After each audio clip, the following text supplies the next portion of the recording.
নমস্কার বন্ধুরা, আজ দেখুন আমার বাড়ির কোজাগরী লক্ষ্মী পুজোটা কীভাবে করেছি সেই ভিডিওটা নিয়ে আসছি। কর্তামশাইকে বসিয়ে দিয়েছি সবজিগুলোকে কেটে নেওয়ার জন্য, আর আমি স্নান করে চলে গেছি পুজো স্থানে। সেখানে গিয়ে নিত্য পুজো করে নিয়েছি। এরপর আমার মা লক্ষ্মীর আসনটাকে সাজিয়ে নিলাম। মা লক্ষ্মীকে আসনে বসিয়ে এক এক করে প্রত্যেকটি জিনিসকেই আমি মানে সুন্দর করে সাজিয়ে নিচ্ছি। এখানে দেখুন এই যে টুকরিটাকে পুরো একটি ধান দিয়ে ভর্তি করে নিয়েছি। আমাদের বাড়িতে কিন্তু এরকম ছিল না। আমাদের বাড়িতে 5টা ঢোল বানানো হতো, সেটার মধ্যে পূর্ণ করতো 5টা শস্য দিয়ে। এখন তো আর সেরকম করি না, আমি এভাবেই করি। এটার মধ্যে 5টা তত্ত্ব দিয়ে দিচ্ছি। আর ঘট বসানোর সময় ঘটের নিচে মা দুর্গার ঘটের নিচে থেকে কিছু আমি ধান দুব্বা নিয়ে আসছিলাম দশমীর দিন, সেইটুকু দিয়ে দিলাম ঘটের নিচে। এরপরে ওই ঘট বসানোর জায়গাটাকে একটু মাটি দিয়ে সব কিছু দিয়ে রেডি করে নিয়েছি, কারণ ঘট নাকি শুধু পাকাতে বসাতে হয় না, ঘটের নিচে একটু মাটি দিতে হয়। তাই আমি এখানে হয় গঙ্গা মাটি বা এমনি মাটি দিতেও হয়, তা আমি একটু গঙ্গা মাটি দিয়ে দিচ্ছি ঘটের নিচে। দিয়ে সব কিছুকে রেডি করে দিয়েছি, ঠাকুরের গলায় মালা পরিয়ে দিয়েছি।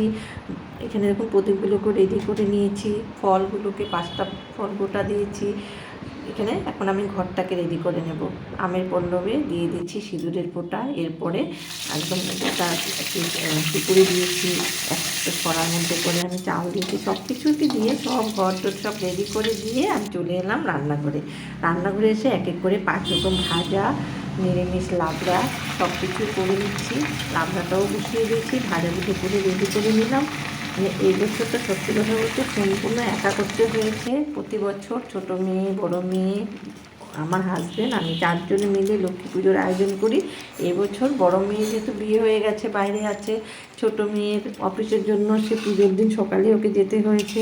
তাই মনটা খুব খারাপ, মানে ভাবতেও পারিনি আমি এরকম করে আমার বাড়ির লক্ষ্মী পুজোটাকে আমি একা করবো। আমরা 2 জনে মিলে, তাই হাজব্যান্ডকে বলেছিলাম সবজিগুলো কেটে দিতে, উনি সবজিটা কেটে দিয়েছে। প্রতি বছরই সবজি উনি কেটে দেন। এরপরে আমি এইভাবে দেখুন লাবড়াটাও রান্না করে নিলাম, ঘি সম্বার দিয়ে নামিয়ে নিলাম, একটু শাক দিই ঠাকুরকে, শাকটুকু করে নিয়েছি। এদিকে পায়েসটাও রেডি হয়ে গেছে, পায়েসও হয়ে গেছে। এখন আমি এখানে বাতাসা দিয়ে পায়েস নামিয়ে নিচ্ছি। তার সাথে করে নেব একটু টমেটোর টক, যেহেতু মাকে প্রতিবারই একটু ভোগ না দিলে ভালো লাগে না। 7 রকম ভাজা, একটু শাক, নিরামিষ লাবড়া, খিচুড়ি, পায়েস, টক সব দিয়ে ভোগ দিই। তো সব কিছু করে খিচুড়িটাকে বসিয়ে গুঁড়ো মশলাগুলো দিয়ে চলে গেলাম আলপনা দিতে। যেহেতু এবার আলপনাটাও আমাকে দিতে হবে, কারণ বাড়িতে মেয়ে চলে গেছে, মেয়ে নেই। আমার ছোটো মেয়ে খুব সুন্দর আলপনা করে, ও আলপনা দেয়। আর বড় মেয়ে পুজোর আয়োজন খুব সুন্দর করে করে। তো এই বছর তো আমরা দুজনেই করলাম। তো আমি আলপনা যতটা পেরেছি, খুব ভালো তো পারি না, যতটা পেরেছি দিয়েছি। এরপরে আমার বাড়ির পণ্ডিত মশাই বসে পড়লেন পুজো করতে। তো এইভাবে আমার মায়ের পুজো সম্পূর্ণ হলো।